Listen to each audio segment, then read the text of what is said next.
સુરત શહેર પોલીસ દ્વારા નવા વર્ષની ઉજવણી કરવામાં આવી। સુરત શહેર પોલીસ કમિશનરના ઘરે અનોખી ઉજવણી કરવામાં આવી। અનુપમસિંહ ગેહલોતના નિવાસસ્થાને ઉજવણી કરવામાં આવી।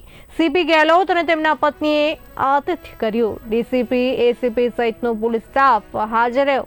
તમામ ઉચ્ચ અધિકારીઓ સહપરિવાર ઉપસ્થિત રહ્યા। સુરતવાસીઓ તેમજ દેશવાસીઓને દિવાળીની શુભેચ્છા આપી હતી।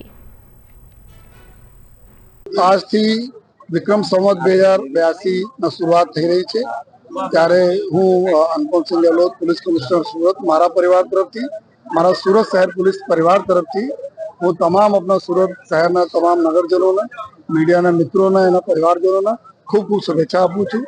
સાથોસાથ ઉપરવાલે સમયે વિનંતી કરીએ છીએ કે ભગવાન અમારા સુરતના શહેર તમામ લોકોને જે ખૂબ સારા સ્વાસ્થ્ય રાખે છે અને આ સ્વાસ્થ્ય સાથે અમારે સુરતને ખૂબ ઉન્નતિ અને વૃદ્ધિમાં ખૂબ સહયોગ અને આશીર્વાદ આપે અને અમારા લોકોને જો દીકરા દીકરીઓ છે, દીકરા દીકરીઓને ખૂબ ઉન્નતિ થાય, વડીલોને સારા સ્વાસ્થ્ય રહે અને સાથોસાથ આભાર માનીએ છીએ તમામ અમારા સુરતના નગરજનોના, અમારા મીડિયાના મિત્રોના, જેના લીધે જો ગયા વર્ષ ખૂબ સારા પ્રજા અને પોલીસના સંકલનના લીધે અમે લોકો જો મહેનત કરી અને મહેનતના પરિણામને લીધે આપણા શહેરમાં કાયદા અને વ્યવસ્થા જાળવવામાં અમે લોકો સફળ રહ્યા અને આજ અમે અપેક્ષા રાખીએ છીએ કે આ 2082ના વિક્રમ સંવતમાં બી આખા વર્ષ જોઈએ પ્રજાજનોને અને આપ તમામ લોકોના સહયોગથી અમે લોકો જો મહેનત કરીશ કે જો અમારા સુરત શહેરમાં ખૂબ સુખ શાંતિ રહે